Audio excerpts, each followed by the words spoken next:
Chapter 22. All week Bradley worked on his list of topics to discuss with Carla. It's not homework, he kept telling himself.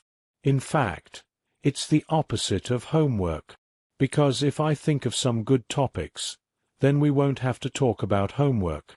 He didn't scribble during class.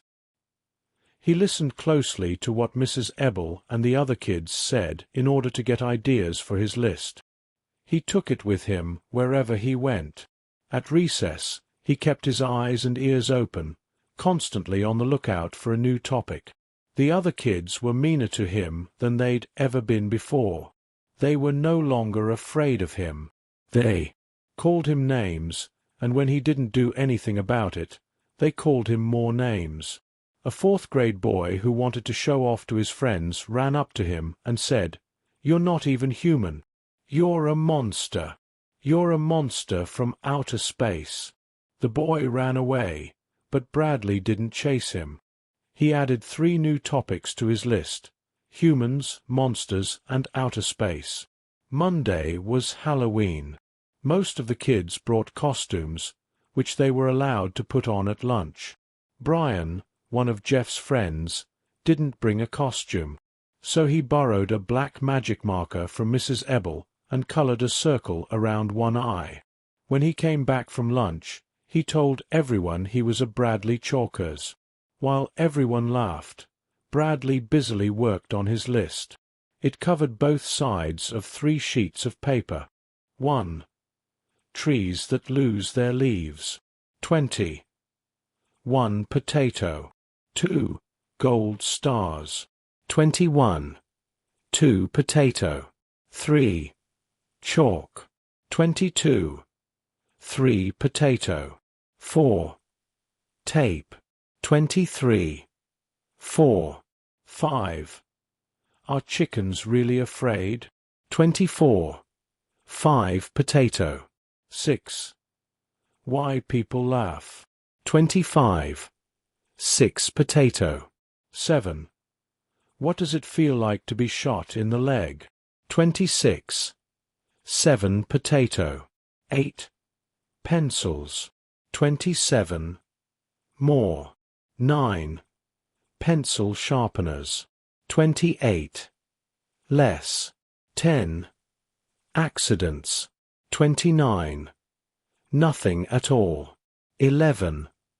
Coffee. 30. What's it like to be in jail? 12. Military school. 31. Good boys. 13. Canes. 32. Bad boys. 14. Basketball. 33. Breakfast. 15. Friends. 34. Lunch. 16. Enemies. 35. Dinner. 17. Hopscotch. 36. Have you ever been to the White House? 18. Dodgeball. 37. Who shot my father? 19. 4 square. 38. Why did he get away? 39. Peanut butter and jelly. 58. Dreaming. 40. Gold stars. 59. Bad dreams. 41. Black eyes. 60. I wish I could fly. 42. Fighting. 61. Kids with glasses. 43. Girls with big mouths. 62. Glasses you drink from. 44. What's it like inside a girl's bathroom? 63. Why people like some people and hate other. 45. Saying hello. People. 46. Reflexes. 64. Breaking things. 47. Hate. 65. I wish I was invisible. 48. When will I be able to grow a beard? 66. Cry babies. 49. Things that smell bad. 67. What happens to you when you grow old? 50. Things you like about yourself. 68. Humans. 51. Things you don't like about yourself. 69. Monsters. 52. Things nobody likes about yourself. 70. Outer space. 53. Things you don't like about anybody else. 71. Why is Halloween a holiday? 54. Gold stars. 72. Pirates. 55. Does my head look like a chili bowl? 73. Princesses. 56. Closets. 74. Ghosts. 57. Hiding places. 75. What happens when you die? 76. What if you were never born? Bradley quickly shoved his list under the pillow on. 77. Can someone else be you? 78. Can you be someone else? 79. If I was someone else, I wouldn't make fun of me. 80. Magic. 81. Markers. He didn't go trick-or-treating that evening, though Ronnie and Bartholomew did. The other animals gave them lots of candy. I'm making a list of topics to talk about with my counselor, he told them. Do you have any ideas? How about rabbits? Suggested Ronnie. That's a good one, said Bradley. He added rabbits to his list. Bears, said Bartholomew. That's good too. Claudia barged into his room. His bed. How about what Dad's going to do to you when he finds out you're flunking? She asked. That's a good topic. What are you talking about? Asked Bradley. The list. What list? Oh, I don't know, said Claudia. She slowly wandered toward the bed, then lunged for the pillow. Bradley dived for it too, but Claudia beat him to it. She held the list above her head and read it. As she looked at each new page, she cracked up laughing. What's so funny? He demanded. Your list. What's wrong with it? This isn't the kind of stuff you talk about with a counselor. How do you know? Chalk? Asked Claudia. What can you say about chalk? A lot, he insisted. Claudia laughed. 1 potato. 2 potato. Your counselor's going to be mad when she sees this. Give it to me. Yes, she answered as if he had asked a question. Yes, what? Yes. Your head looks like a chili bowl. She laughed. Shut up. Who shot my father? Read Claudia. How's she going to know that? Bradley shrugged. Claudia gave him back the list. You wrote gold stars 3 times, she said, shaking her head. Bradley grabbed it from her hand and looked at what he'd written. That's the stupidest list I've ever seen, said Claudia. Your counselor's not going to want to talk about anything on that list. You don't know her, he replied. She'll talk about anything I want to talk about. She listens to me. She likes me. No, she doesn't, scoffed Claudia. That's just her job. She walked out of his room, laughing. Bradley watched her go. Then he added 2 new topics to his list, sisters and jobs. Tears filled his eyes as he tried to think of another topic. He crossed off 2 of the gold stars, then crumpled the list into a ball and threw it in his trash basket. Chapter 23. Look out! Here comes the monster, screamed a chubby 4th-grade boy. It's the monster from outer space. Ear! It's so ugly, yelled his skinny friend. Don't let it touch you, warned a girl with pink glasses, or you'll turn into a monster too. Bradley ran at them. They scattered and regrouped, like pigeons. He sat down to eat his lunch. It sure is a stupid monster, shouted a 3rd grader. After lunch, Bradley sat at his desk. Last seat, last row. He didn't look at Jeff. He didn't look the other way, either, at the chart full of gold stars. And he didn't look straight ahead, at Mrs. Ebel. He didn't look anywhere.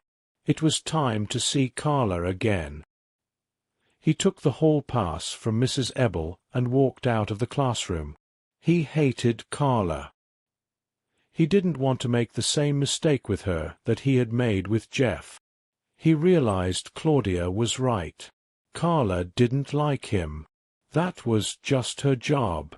She was waiting for him outside her door. "Hello, Bradley," she said as she held out her hand. "It's a pleasure to see you today. I appreciate your coming to see me." He walked past her and sat down at the round table. She sat across from him. She was wearing a long-sleeved white shirt with 2 triangles on it, one red and one blue. "Did you make a list of topics to discuss?" she. "No, you're the teacher. So you're the one who has to say what we talk about, not me. That's your job." "Well, let me think," said Carla. "Are you sure you can't think of anything?" He shook his head. "I'm surprised. I thought you would have come up with a lot of interesting topics." "Well, in that case, we'll have to talk about school. Shall we start with homework?" "Monsters from outer space," he replied. Monsters from outer space," he repeated. "You said I could pick the topic. I want to talk about monsters from outer space." "What a wonderful topic," said Carla. "The only way to kill them is with a ray gun," said Bradley. "Regular guns, or even hand grenades and atomic bombs, won't kill them. You need a ray gun." He stood up and pretended to shoot a ray gun, making a noise that sounded like a cross between a machine gun and a horse. Carla put her hands up to protect herself. "Don't shoot me," she said. "You're a monster from outer space," he told her. "No, I'm not. I'm a counselor." He stopped firing. "Do you believe in monsters from outer space?" She shook her head. "No, but I do believe there are other types of creatures living in outer space. I just don't believe in monsters. I believe that Earth is just one small planet in a gigantic universe. I think there are billions of other planets with trillions of other kinds of creatures living on them. Some are real stupid and others smarter than you or me. Some are bigger than dinosaurs, others smaller than ants. But out of all those creatures, I don't think there is even one monster.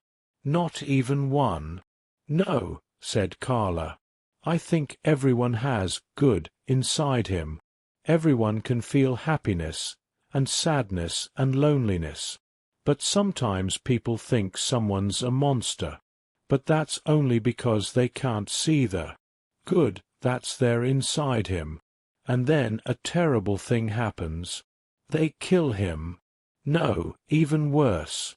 They call him a monster, and other people start calling him a monster, and everyone treats him like a monster, and then after a while he starts believing it himself. He thinks he's a monster too, so he acts like one. But he still isn't a monster. He still has lots of good buried deep inside him." "But what if he's real ugly?" asked Bradley. "What if he has green skin, and only one eye in the middle of his face, and 3 arms, and 2 hands on each arm, and 8 fingers on each hand?" Carla laughed. "You and I might think that's ugly," she said, "but that's just because it's different from what we're used to seeing. On that planet, that might be considered beautiful. You may have just described a handsome movie star." Bradley laughed. "On that planet, they probably would think I was ugly, because I don't have green skin and I have 2 eyes." Bradley shook his head. "No, they might think I was ugly, but not you." "Why, Bradley?" Carla said with astonishment. "That's the nicest thing you've ever said to me." "Thank you." He blushed. He hadn't meant it the way it came out. "I don't want to talk about monsters anymore," he mumbled. "Okay," said Carla. "I think we had a very good conversation, don't you? You picked an excellent topic." For the rest of the session, he colored. He took a green crayon out of Carla's large box of crayons and tried to draw the creature from outer space that he had described. He was able to draw the 3 arms and 6 hands, but he had trouble fitting 8 fingers onto each hand. He looked up. "Carla." "Yes, Bradley." "Can you see inside monsters?" he asked. "Can you see the good?" "That's all I see." He returned to his picture. He drew a black eye in. He asked, "I mean, if everyone sees only a monster, and they keep treating him like a monster, how does he stop being a monster?" "It isn't easy," Carla said. "I think, first, he has to realize for himself that he isn't a monster. That, I think, is the first step. Until he knows he isn't a monster, how is anybody else supposed to know?" Bradley finished coloring and showed his picture to Carla. "He's a movie star on his planet," he said. "Everyone loves him." "He's very handsome," said Carla. "You want it?" asked Bradley. "I mean, I don't want it anyway, so you can have it." "I'd love it," said Carla. "Thank you. In fact, I'm going to hang it on the wall right now, the middle of the creature's face." He drew a red heart inside the creature's chest to show all the good that was there. "Well, how does a monster stop being a monster?" Bradley watched her tack it up. He almost told her she wasn't allowed to put holes in the wall, but he changed his mind. It was time for him to go back to class. "I'm looking forward to seeing you next week," said. He stood and waited. "Carla, I hope you have another wonderful topic for us." Her eyes suddenly lit up. She held out her hand and, "To discuss," said, "I enjoyed your visit very much. Thank you for—" He started to go, then stopped and turned around. "Sharing so much with me." "Yes?" she asked. He stretched his mouth into a half-smile/half. He put his hands on his hips and stared at her. Frown, then hurried out of her office. "Did you forget something?" Chapter 24. "Here he comes," said Laurie. "Don't be a chicken." Colleen bit her bottom lip. It was after school. The 3 girls stood across the street and watched Jeff. "Maybe we should wait until tomorrow," said Colleen. "Hey, Jeff!" Laurie shouted. "No," Colleen whispered. Jeff turned. Laurie and Melinda walked toward him. Colleen lagged behind. "Hello, Jeff," said Laurie. "Hi, Jeff," said Melinda. "Hello, hi," answered Jeff. Laurie laughed. "Come on, Colleen," said Melinda. "Ask him." Colleen blushed and looked away. "Colleen has something she wants to ask you," said Laurie. "Well, see, okay, well," stammered Colleen. "Quit bothering me," EFF said very quietly. "We're not bothering you," said Laurie. "Colleen just wants to ask you Daff." Melinda stopped her. "Let Colleen ask him," she said. "Well, see," said Colleen. "Okay." She took a breath. "I'm having a—" "It's my birth, Daff. I don't want her asking me anything," Jeff snapped. Colleen turned bright red. "And quit saying hello to me too." "We can say hello if we want," said Melinda. "It's a—" Jeff raised his fists in the air. Melinda did the same. "Free country." "I don't want you saying it to me," said Jeff. "Don't worry." Colleen exploded. "I won't." "I will," said Laurie. "Hello, hello, hello, hello, hello." "Shut up," said Jeff. He slammed his book down on the sidewalk. "Hello, Jeff. Hello, Jeff," said Laurie. "Jello, Jeff." She laughed at her mistake. "Jello, Jeff." "Hello, Jello." She laughed hysterically. "And quit laughing," Jeff shouted. "She can laugh," said Colleen. "You can't tell her she can't laugh." "Hella hella hella hella hella hello," said Laurie as fast as she could. "Shut up," screamed Jeff. "You shut up," said Melinda. "I'm not afraid of you, Melinda," said Jeff. "I'm not afraid of you either," said Melinda. Laurie shrieked with anticipation. "Okay, hit me," said Jeff. "You hit me first," said Melinda. "No, you hit me first," said Jeff. "Somebody hit somebody," shouted Laurie. Jeff tapped Melinda's shoulder with his fist. She slugged him in the stomach. As he bent over, she hit him in the nose. Jeff flailed his arms as he tried to defend himself, but Melinda kept punching him, in the neck, in the stomach, then in the eye. Jeff fell to the ground. Melinda jumped on top of him, knees first. She sat on his chest and held his arms flat against the ground. Laurie knelt beside them and slapped the ground as she counted. 1, 2, 3, 4, 5, 6, 7, 8, 9, 10. Melinda stood up. Laurie held Melinda's arm high in the air. Holding her nose with her other hand, she bellowed, "The winner and still champion of the world. Marvelous! Melinda!" Colleen clapped her hands. Chapter 25. "I'm going to be good," thought Bradley, "and then, when everybody sees how good I am, they'll know I'm not a monster. And Mrs. Ebble will give you a gold star," said Ronnie. Bradley was so excited. He didn't realize he was putting on 2 different colored socks, a blue one and a green one. He tied his shoelaces, then went into the bathroom and looked at himself in the mirror. His black eye was almost all gone. It had faded into a light brownish-yellowish color. He hurried out to breakfast. Imenkodut in imi sinlod mimnuum. His mother made oatmeal for him. "I hate hot cereal," he complained. "You'll eat what you're served," said his father. "This isn't a restaurant." He frowned, not because he had to eat oatmeal, but because he realized he never should have said he hated it. That was something the bad Bradley would say. The good Bradley liked hot, lumpy cereal. He took a big spoonful, brought it to his mouth, and swallowed the glop. Good," he said, but as he withdrew the spoon from his mouth, his elbow bumped his glass of orange juice. Claudia screamed and jumped up. "Oh, Bradley," said his mother.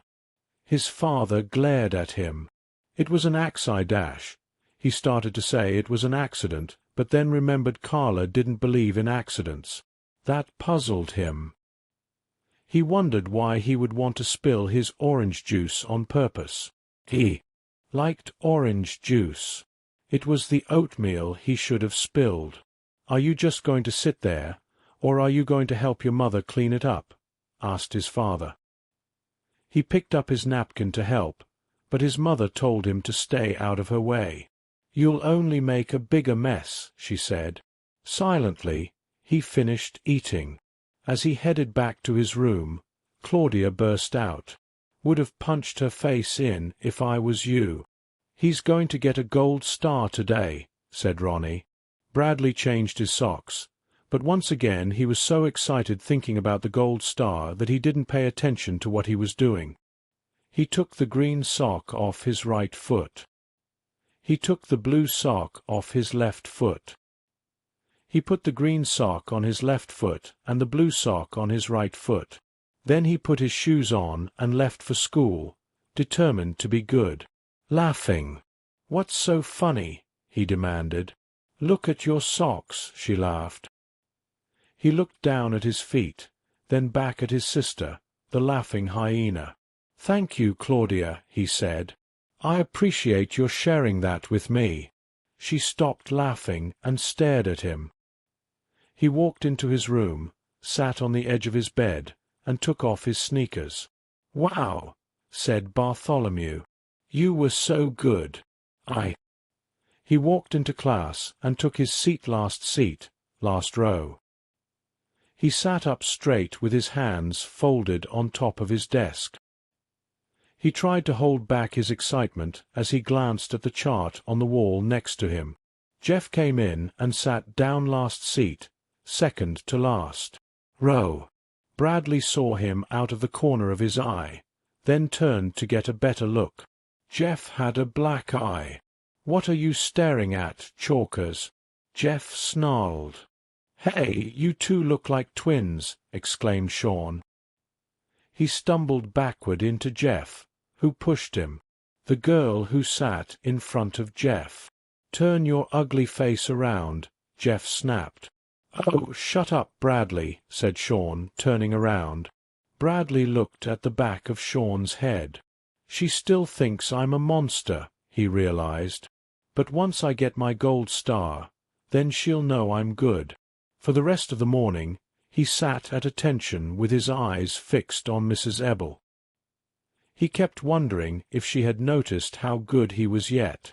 As he walked outside for recess, he was almost certain there'd be a gold star next to his name when he returned. Curtis and Doug, two of Jeff's friends, came out of Mrs. Sharp's class. "What's the big idea?" asked Doug. "Hitting Jeff when he's not looking," said Curtis. "Huh," said Bradley. Doug pushed him back the other way. Bradley looked around. He was surrounded. "Jeff's our friend," said Robbie. "Yeah," said Brian. "You hit me when I wasn't looking," said Jeff. "And my hands were full of groceries. I didn't want to break the eggs." "Chicken Chalkers," said Dan. There was a space between Andy and Doug. Bradley dashed through it and ran across the playground. Jeff and his friends chased after him.